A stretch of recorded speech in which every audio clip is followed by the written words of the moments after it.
The underlying philosophy of Bitcoin is to not trust others and verify everything yourself. And so by running your own Bitcoin node, you can ensure that you can remove that trusted third party, because trusted third parties are security holes. And you may trust a reputable website or bank or other parties that you typically transact with, but when it comes to the base layer of money, you want to verify that yourself as much as possible. And this is how the gold standard worked for thousands of years, right? You can always verify if it's real gold. You can verify the weight and the purity. And by running your own Bitcoin node, you don't have to trust anyone else to verify that the Bitcoin someone supposedly sent you are true and that you actually received them. And so by running your own Bitcoin node with your own mempool and your own blockchain, you can verify anyone when they say that they've sent you a payment. Hello, everybody. You're listening to the Builders in Bitcoin podcast, a podcast about the people who bring Bitcoin to life. I'm your host, Rod, and I go by the handle BitKite on Twitter. Could not have thought of a better first guest than a dear friend of mine, Wiz. Wiz is what many would say an OG Bitcoiner. He has touched and built on pretty much every facet and layer of Bitcoin. In this episode, we dig into what it means to check the mempool, explore Mempool.space's many features, including their mining dashboard and historical charts, the trade-offs between using different block explorers, discuss the importance of free and open source development in Bitcoin, and riff on how fun and special Bitcoin meetups can be. I'm excited for y'all to give it a listen, so without any further delay, let's jump in. Wiz, welcome back to Nashville, Tennessee. Thanks for having me, Rod. My man. We had a big night last night, so... oh my God, I'm dying. So I really appreciate, especially episode number 1 of Builders in Bitcoin, for you to do this, even though it's 1 o'clock and you're still dying. Oh man, I'm so dying. No, I think last night around that fourth or fifth bar we went to, we probably should have went home a little bit sooner, but... Yeah, it's always the problem of just one more drink. Oh my God, yeah. Yeah. Well, dude, I can't thank you enough. This is going to be some fun. So what's the point of this podcast? Builders in Bitcoin. It's an idea I've had, especially, hosting the Nashville Bitcoin meetup for the last 11 months. Some of the just most quality Bitcoiners have rolled through, and it's pretty amazing what people are building, what services they're building, and how people are using Bitcoin.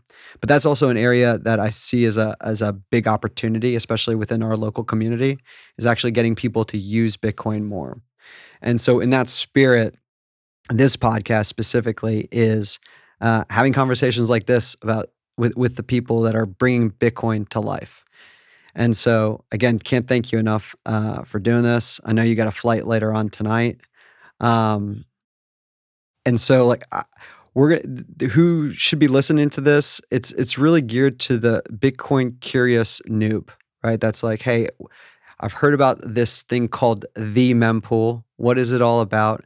How should I be thinking about using it? And why is it important? So before we get into all that, I'm going to ask my most favorite question, which I'm often asked, especially at the meetups and around town, is what do you do? What do? I just run the servers and make the coffee and keep all the guys caffeinated so they can write lots of code. So I can validate the second part. You do make a heck of a cup of coffee. Thank you. And it's actually believe it or not, with this crazy endeavor we're doing over here at Bitcoin Park, I've actually taken a lot of ownership and pride in making coffee. But I make mine in like the big canister. You're doing like this whole Chemex thing. Yeah, I mean, if you're going to be doing a big event for hundreds of people, I'm sure a 6-liter canister of coffee, tanks of coffee is the way to go. But if you're making 1 cup at a time and you want a little bit better, yeah, I like Chemex. Shout out to Beck's Farmhouse. They're the coffee providers for our previous meetup. We're an awesome family business here in outside Nashville. So besides the servers and so on, servers and coffee, one of the other questions before we dig into Mempool, the project specifically, is You work on a lot of projects, and I'm always curious, especially with entrepreneurs, how they manage their time. How do I manage my time?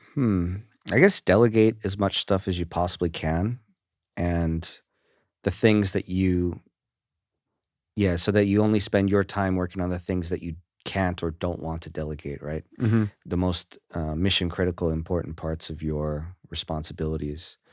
So for me, that mostly means running the servers. I mean, we do have some very, very skilled ops engineers working on Mempool.space like MZ, but at the end of the day, I take the responsibility of running this website very seriously for the community, and I don't want to have any downtime. So I'm always really reluctant to delegate anything related to the network or servers.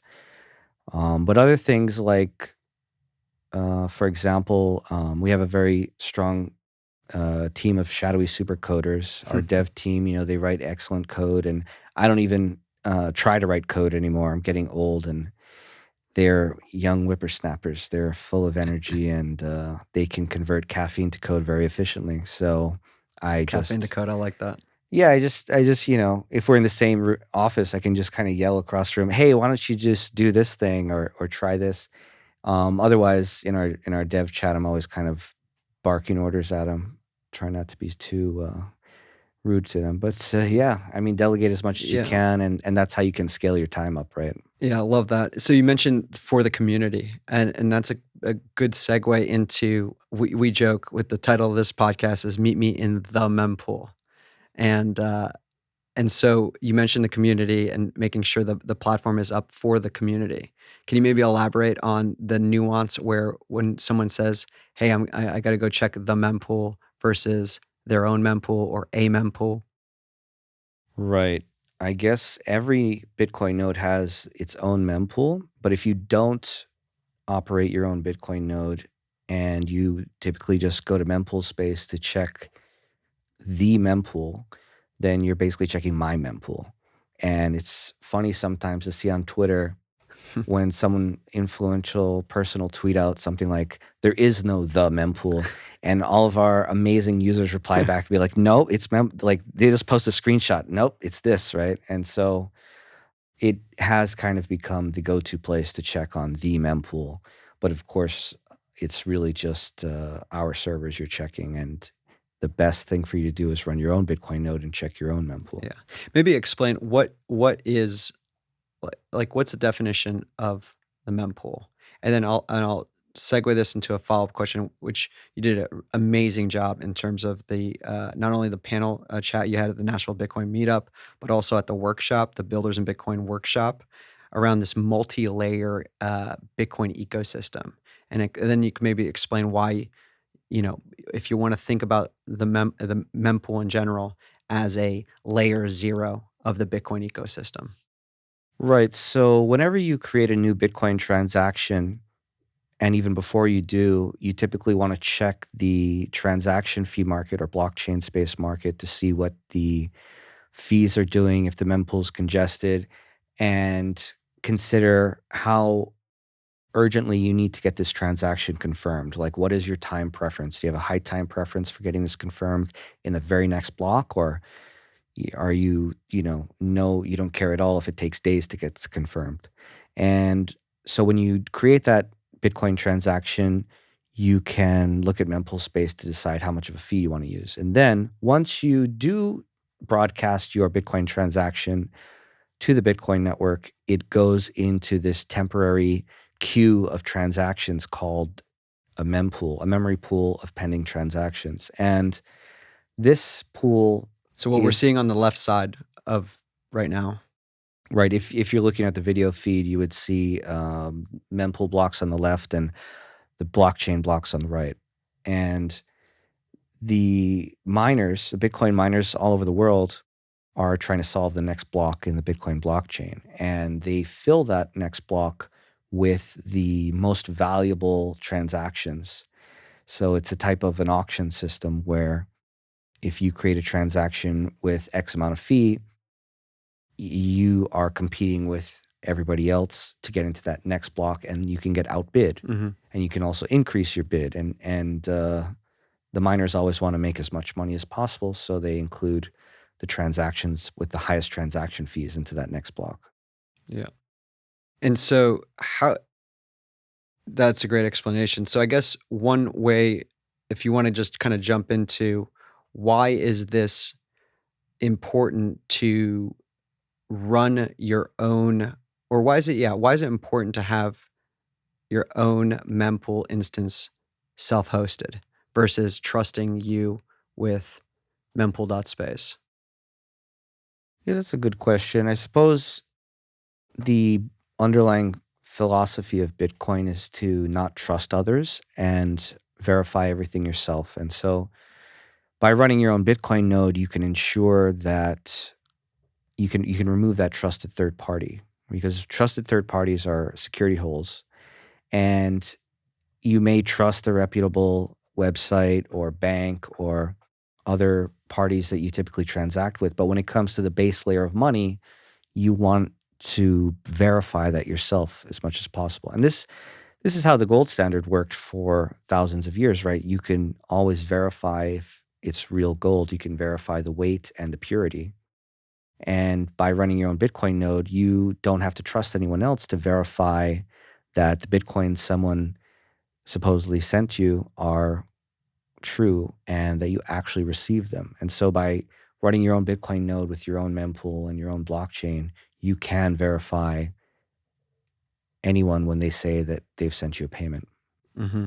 Mm-hmm. So I get, who are the typical people, and then I would love to actually go through a demo of a transaction, or I know we joke about chain analysis and or chain surveillance, but go through a transaction and go from start to finish and see how you would demo mempool. But who who are the typical type of people that use mempool, and how often would somebody actually use mempool.space in your opinion? Who uses the Mempool.space website? Pretty much everybody. I mean, we have lots of integrations with various wallets, Mm-hmm. exchanges, payment processors, all types of Bitcoin companies in the space, and even open source like Raspberry Pi full node distros like Umbrel or Raspberry Blitz, Start9, Embassy. They all have mempool integrated in some way, shape, or form. For example, Unchained Capital, which is a lending service, wants to use mempool space mostly for its fee suggestions, and so they integrate with our APIs that way. But another good use case is just an ordinary user who wants to send a transaction. They also Mm-hmm. need their fees. Once they do create that transaction and it's in the mempool, they're going to want to track that transaction in real time as it floats around in that mempool, and then get notified when it does get mined into a block. And when it's in the blockchain, you might want to refer back to that history to see all the transactions that went to a particular address, etc. There's also a number of other features like our mining dashboard or Mm-hmm. the historical graphs. We have a number of historical graphs for mining statistics, how the mining pools. And this is fairly new, right? Because we about Right. 2 months. Yeah, we launched the mining dashboard. I think it was back in March Mm-hmm. at the Nashville meetup Yep. at that time, right? And that's when we added all of these cool new charts. Different things you might want to look at if you're curious about how the network is evolving over time. Like, for example, if you want to see the halvings, Mm-hmm. you can see we've had several halvings already in Bitcoin from 50 to 25 to 12 and a half to 6 and a quarter. And you can also see the little bumps of fee market that existed at that time. Let's see, there's some other interesting graphs on here, like hash rate and difficulty, how the mining power has evolved over time. And of course, our main mempool graphs, which show the fees over time. You can see when the mempool was empty, and you can see when the mempool was full, and when the fees were very high. So there's a lot of use cases for different people, right? It depends on your individual use case. If you just want to track your own transaction, or Yep. if you need the historical data for other use cases. You mentioned notifications on it. Is there a way to actually set up a notification where you're pinged on, or how are you notified? So if you are tracking a transaction in the mempool, Mm-hmm. we have this little arrow here that shows where your transaction is in the mempool. So this particular random transaction I just clicked on is projected to get mined in the next block. Yep. And so when it does get mined, there's a little jingle sound that the website will make to indicate your transaction got confirmed. Got it. So you just have to be on that tab. That arrow's got to be, or your transaction is open, and then once it moves over to the first confirmation, then block Exactly. confirmation, then you get a jingle. Exactly. And there's some other notification sounds in here. Like if you have, oh, there you go. Oh, no, it didn't get confirmed. So apparently, guess it, Needs the RBF that. yeah, it kind of needs the RBF transaction. So, by the way, just getting the weeds a little bit, and maybe I'd like to explain this transaction as well, but you can maybe explain RBF as well. Explain this transaction. Well, you see, when you mentioned, we were just joking about RBF and then replaced by fee. Right. So if you have a transaction in the mempool and it's getting outbid by other higher fee transactions, you can bump the fee up with a method called RBF, which is short for replace by fee. So you'll actually create a whole new Bitcoin transaction, very similar to the first one, with a higher fee. So you replace by fee. That's probably the best way to increase the fee of a Bitcoin transaction. There are other methods as well, like CPFP, which stands for Child Pays for Parent, in which case you actually spend the change of a pending Bitcoin transaction so that miners will want to confirm both the first transaction and the second child transaction in the same block. Mm-hmm. It gets a little bit complicated, but the fee rate of an individual transaction can become effectively higher with a child transaction if they're mined in the same block. And of course, you have to mine the first transaction before you mine the second transaction. So that's another method to increase the fee of a transaction. Yep. Thanks for that. So maybe we can just go through one example of a transaction and also just discuss, like, for especially the noobs, again, who this audience is geared towards, or this podcast is geared towards. A lot of folks may not realize, like, what are the details and definitions within just even a transaction. So from the transaction ID to the fee to maybe at a high level, going all the way into some of the details and explaining a transaction. And by the way, we don't have to use this transaction. We could use another transaction if you prefer. Yeah, I think all transactions have a few very important pieces of data, like the size of the transaction in bytes, the fee paid, and of course, if you calculate the size divided by the fee, you could calculate the fee rate. So for this particular transaction we're looking at, there's about a 25.7 sats per vbyte fee rate. And that is what the miners will look at when they decide which transactions to mine in their block. The other important parts of every transaction are the inputs and outputs. So you can see this transaction we're looking at here has 2 inputs and 2 outputs. And you can imagine this as going to a coffee shop and paying with the $10 bill and getting some $1 bills as change or something like this. In this instance, we're looking at, a 0.013 input, actually 2 of them. Mm-hmm. And the outputs are like 0.021 and 0.006. So as long as maybe it's like 2 $5 bills in this instance. Sure. That's a good way to put it, yeah.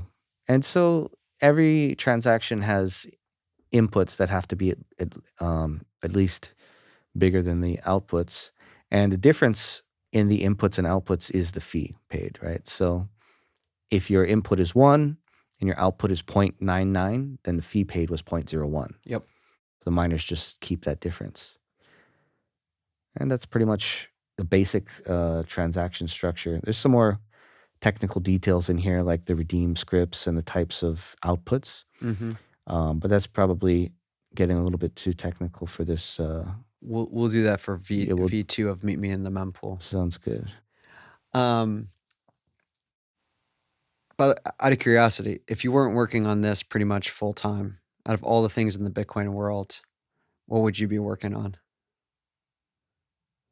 If I wasn't working on Mempool? Mempool.space, I don't know. I've got a few other projects. Of course, we have that really cool BitcoinTV.com website that we made together with Matt Odell. And another open source project I contributed to for a while was Bisq, which is this really cool peer-to-peer exchange network where you can trade Bitcoin with other Bitcoiners directly without going through a trusted third party or doing any KYC.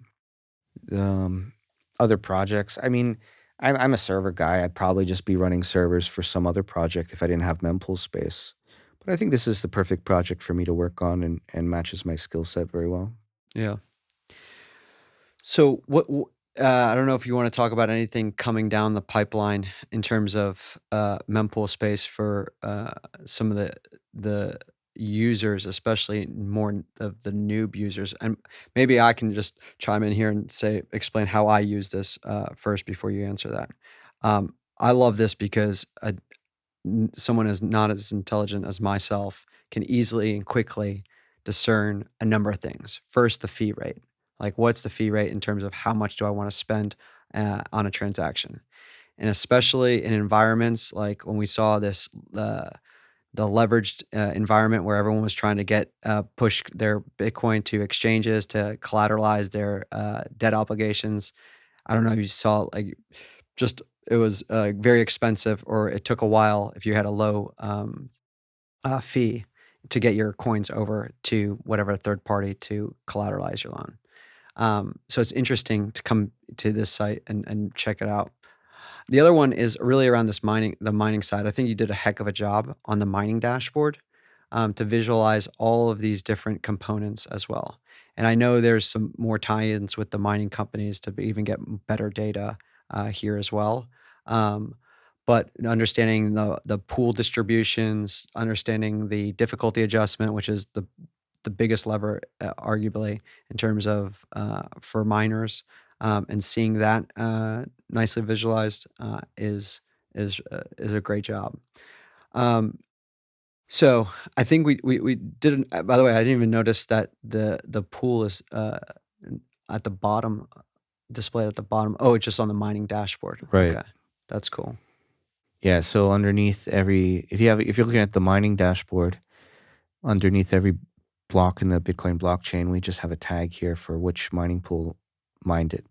So if I click on this one, which was mined by Antpool, it'll take you to the Antpool mining pool page, where you can see how their hash rate has grown over the years and all of the blocks that they recently mined and what fees they got for various blocks. It's interesting for miners to see what their estimated hash rate is for the past day or so here. It looks like they have about 30 exahash. Wow, of the roughly 200 exahash Right. total market. So you can see that a little bit better on the pie chart here, where we have like a pool ranking on this pie chart. So if you do like the past month or so, you'll see Foundry's number 1 at 22%, Antpool's number 2 at 15%, and the top looks like about 15 mining pools here are making up about 98% of the hash rate. Yeah, this is pretty healthy distribution. And it's good to see the competition across mining pools. Yeah, it could be better. I think True. I think there's been a lot of talk in the past about what happens if a single mining pool acquires more than 50% of the hash rate, which of course is basically just a fear of a 51% attack and some centralized entity controlling that much hash power. But what always ends up happening is that if a mining pool does get close to that 50% number, then there's a realization for everyone that, oh, we should move some hash power to other pools and distribute it more. So I think the community is very aware of this centralization risk and always very quickly Yeah. can move things around to prevent that from happening. I guess nowadays, as the mining industry becomes more developed, there's probably things like contractual obligations that Mm-hmm. make it harder for people to move to different mining pools. Like, for example, if your miners are financed by a mining pool company, then you can't really That's a really good point. easily jump to another mining pool. But you could probably negotiate that with them if that happens, because it's not in anybody's interest for the mining pool to get over 50%, Yep. really. I mean, of course, you want to grow your business, but if you grow your business that large to where you're now the, singular mining pool in the whole industry, then it kind of loses the whole purpose of Bitcoin. Yeah. If we go back one, the Coinbase tag is interesting. At a high level, do you want to maybe explain the Coinbase tag and how the miners tag it so that Mempool can then clearly display? Right. So every time a mining pool solves a block, they basically write their name into the first transaction of every Drop block. gold. Yeah, they're very based.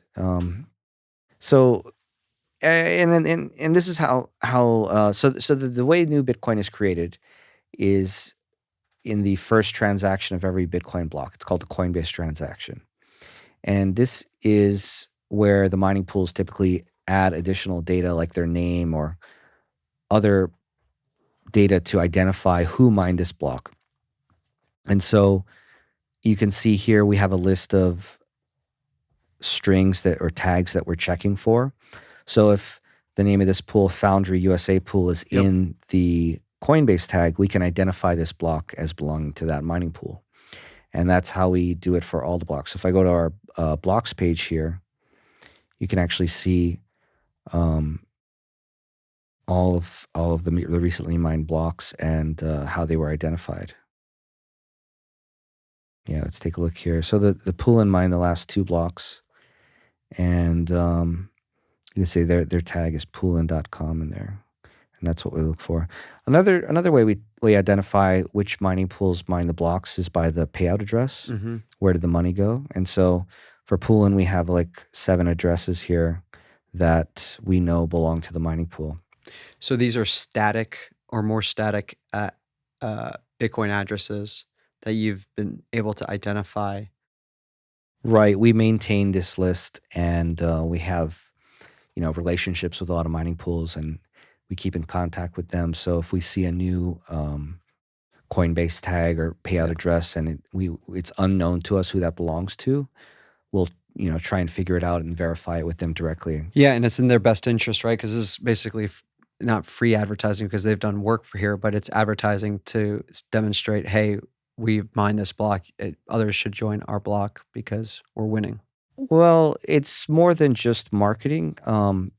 Mining pools need to be very, very transparent to their mining users, Yeah. because if you have a certain amount of hash power and you use it to solve a block, the actual miners who are using that pool want to make sure that they're not getting screwed over by the pool and that 100% of the mining rewards are going to the users. And so they have to publicly tag all of their blocks so that the miners can audit them. And that's essentially what the Mempool.space is doing. We're auditing all of the mining pools with this mining dashboard.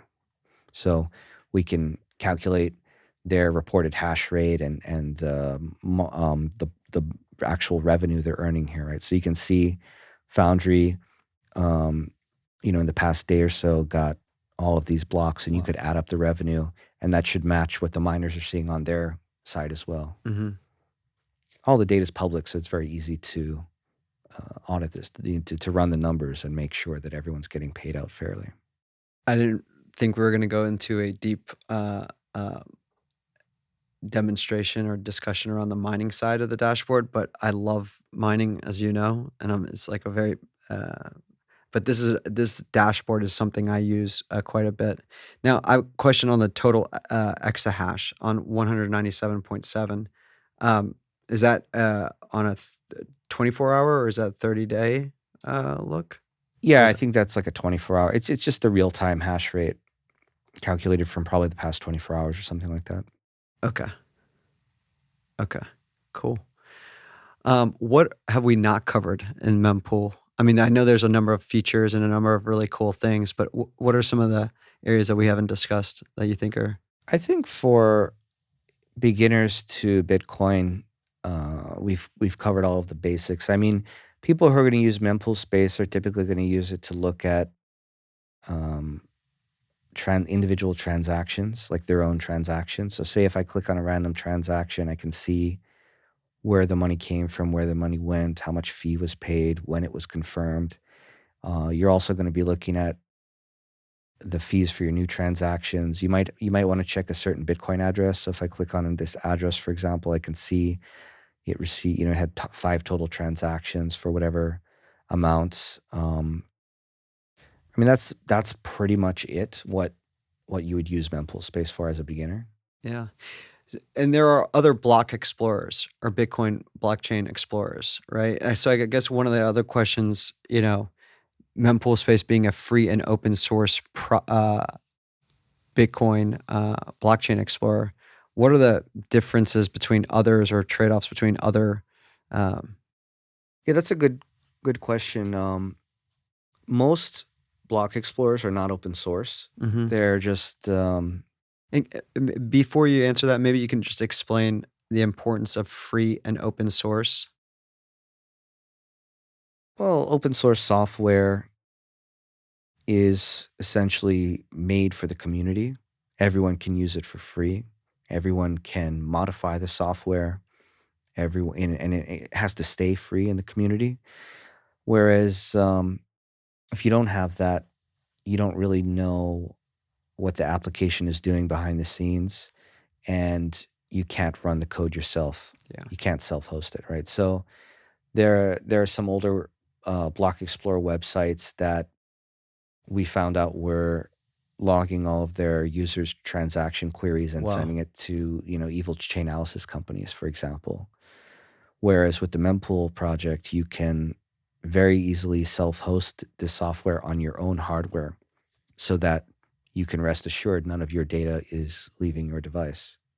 And that's the power of open source, right? You can get a Raspberry Pi for a very inexpensive hardware device and install a Bitcoin full node operating system like Umbrel or Start9, et cetera, on there. And with one click, install the Mempool app onto your Raspberry Pi and explore your own Mempool very easily. So that's the main difference of Mempool, is that it's a community project for everyone for free, whereas other companies who are closed source are just doing it as a for-profit business, right? Well said. So sorry, is there anything else that you think is valuable for the early stages of folks on their early stages of folks on their Bitcoin journey, to when they come back to mempool.space and say, "Hey, this is another area to take a look." I guess if you're watching the mempool over time and seeing transactions getting mined into blocks, you're going to notice how the fees change over time. Mhm. Even in a 24-hour period, you'll see fees spike up when there's a lot of activity, and the fees go to the minimum on the weekends or in times of less activity.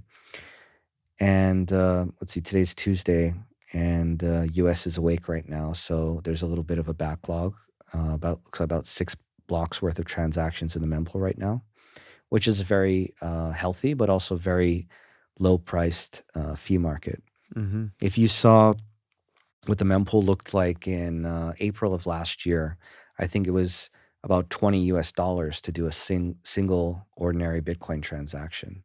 So if you pull up our historical mempool charts I and was just you about to say, yeah. pull like a 2-year time frame here, you can see that it was Remind me, what was happening during that time? well, that was the beginning of the bull market, right? Yep. Everyone was listening to Michael Saylor, and they were FOMOing in and got to buy Bitcoin. You got to move money around, trading it, leveraged on all these different exchanges. And when the price is moving quickly, traders want to make positions quickly. And so they're willing to pay a lot of money to have their transaction confirmed quickly. And that's Yeah. what you kind of see here. If you zoom in a little bit on this 2-year time frame, It's just How cool is this? all right here, all this high fee transactions at the top. Yep. You can even filter it if you turn it down. Sorry, what you filtered between the high fees right there?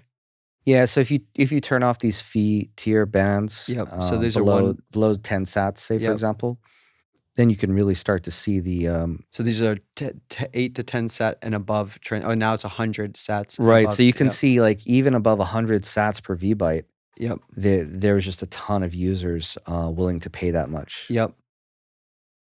So yeah, now here's another question for you, which is around how can people listening here like support you, support the project?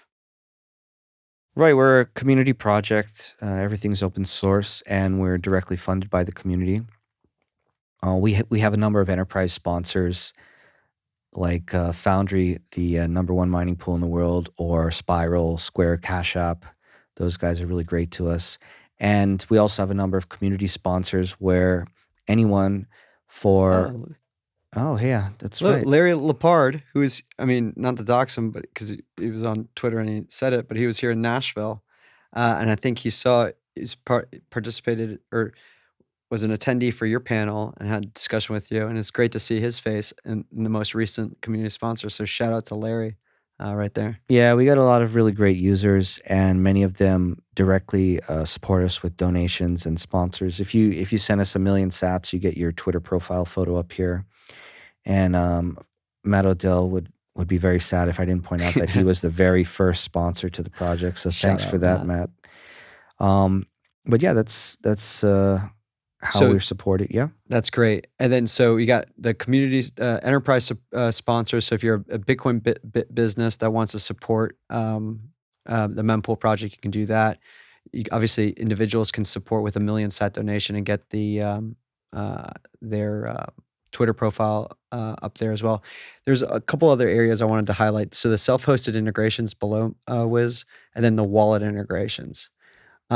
This is pretty cool. And so can you maybe explain like not even the importance, but when you do a transaction, let's say even, I don't even see Cash App on here, but when you do a Cash App transaction, let's say you send Bitcoin to another on-chain address and you look at that transaction ID, I'm pretty sure Mempool.space is the block explorer.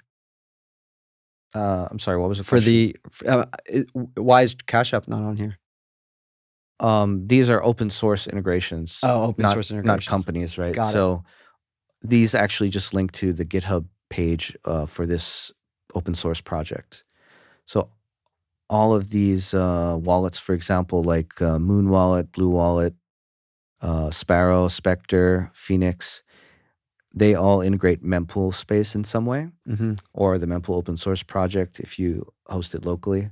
So that's why we just have a shout out to these guys on here. But yes, I mean, Cash App also sends their users to Mempool.space. Yeah. So my point there is when next time, if you're listening, you're using Bitcoin, right, to send it to a friend to buy something on chain, and then you want to look at that transaction ID. When you click on that link, I would bet it would open up Mempool.space. Should you be using obviously any of these folks, but then the more popular. Right. So that's the difference between a wallet and an exchange, right? Some people call it a hosted wallet. Yeah. But that's not a real term, right? You either have a bank account with a fully trusted custodial exchange, or you have your own Bitcoin wallet where you control the keys. And so when we talk about wallet integrations here, we're talking about actual Bitcoin wallets where you control the keys. That's why, for example, Cash App or other exchanges are not listed here. Totally.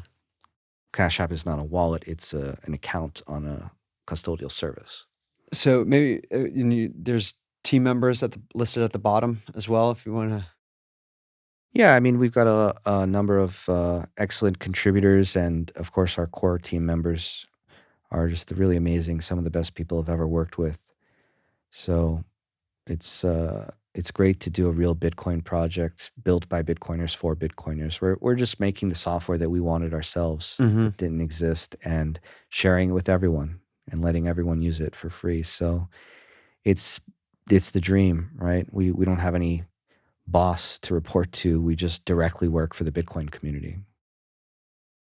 Man, I think that's a great way to uh, end this. I can't thank you enough, Wiz. I'm ready for the second conversation where we dig in a little bit more and maybe go through a specific transaction, not to dox any of my Bitcoin wallets, which I don't have any Bitcoin, but if I did, just to be able to show a transaction in real time.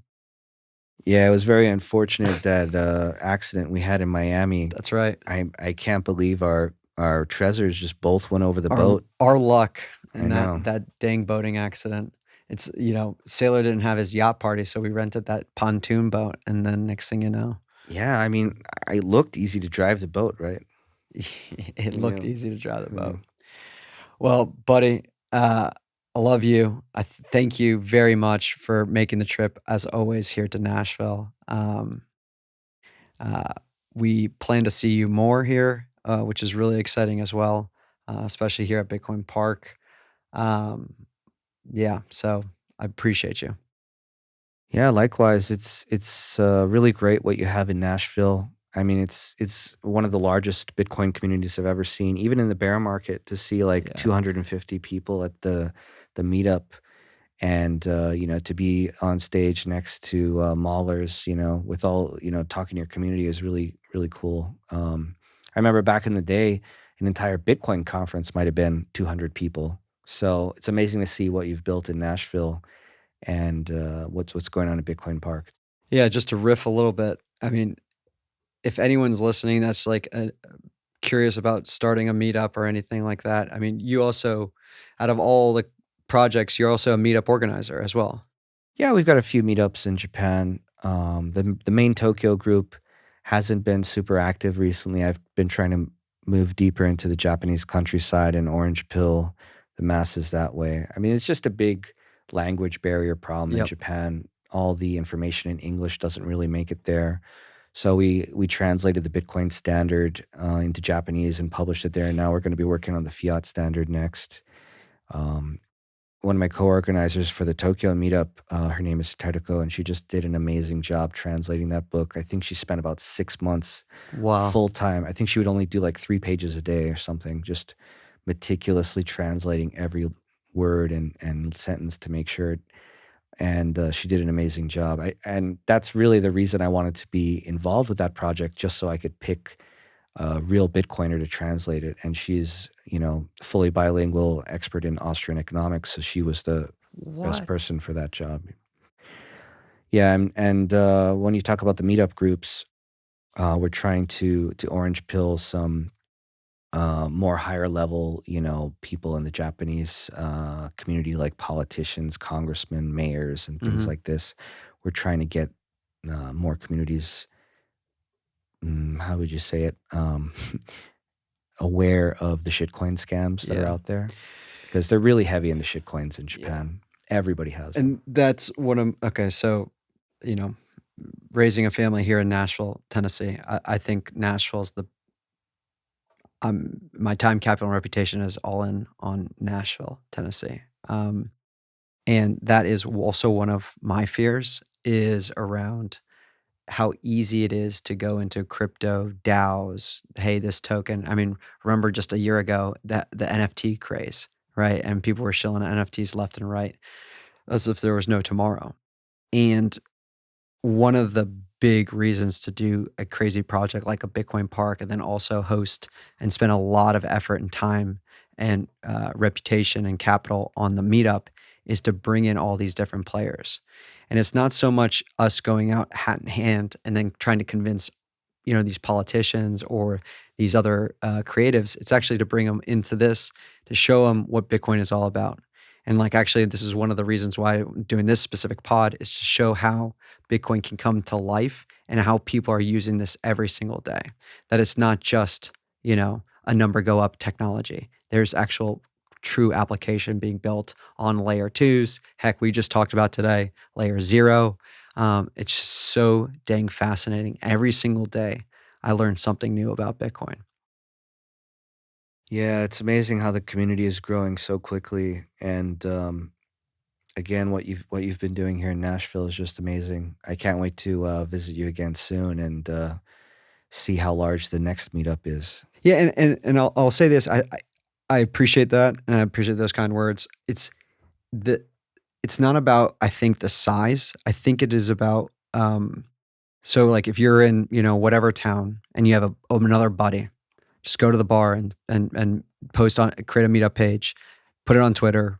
I'll retweet it, tag me at Bitkite, BITKITE, and just start there. And then you'll be surprised by the number of folks that could possibly join up with you. And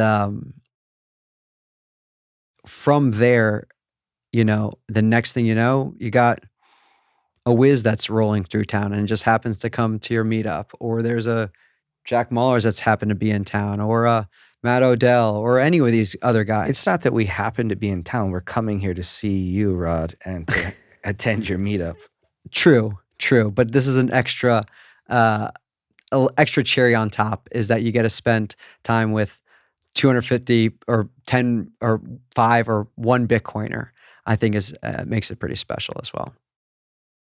Yeah, I just can't believe if you came here a couple years ago. When did you start the meetup? So August will be our 1-year anniversary. So August, Yeah, even a year ago, right? Yeah. I remember after the Miami conference last year, we came to Nashville. Yeah, there was like a thunderstorm or like a winter advisory, I want to say, that night. Or was that that? I'm talking about a year ago. Oh, a year ago. Sorry. Yeah. Yeah, a year ago. I think your community was just starting out, and you've grown it to like Almost 1,000. 1,000. Yeah, that's amazing. Yeah, it's been pretty special. That's for sure. Cool. Any Twitter handles or anything that you want to make a request to? Yeah, so the Mempool project is just at Mempool on Twitter. Mempool.space is the website. And if you're interested in learning more about the Mempool, there's a number of videos on bitcointv.com on our channel there, where you can also see, like, for example, the talk I did at the Miami conference last year was called Bitcoin's Migration to a Multi-Layer Ecosystem, where... Excellent talk. Yeah, thanks. You can learn more about how Bitcoin works at a basic level by watching that video. Awesome, man. Well, truly, thanks again. And thank you to Tom, who's been sitting here as well, helping us with the audio side. Tom J. Maxwell on Twitter, at Tom J. Maxwell. Give him a follow as well. And thank you, Tom. All right. Take care. Hey everyone, thanks for tuning in. I hope you got as much joy in hearing from Wiz as I did. The plan is to release episodes on a weekly basis. I have already recorded episode 2, which will drop next Monday, and we'll be recording episode 3 and hopefully 4 this week. This process has been quite informative and enjoyable. If you'd like to stay up to date, please consider subscribing to the podcast on your favorite podcasting app. I also curate a morning email about Bitcoin at wakeupwithbitcoin.com. You can skim for 30 seconds or dig into it for 30 plus minutes. The choice is yours and it's free, so consider subscribing or passing along to friends. And lastly, come visit us in Nashville at Bitcoin Park. To stay up to date with our meetups, workshops, and events, join our meetup page at meetup.com/Bitcoin Park. Until next time.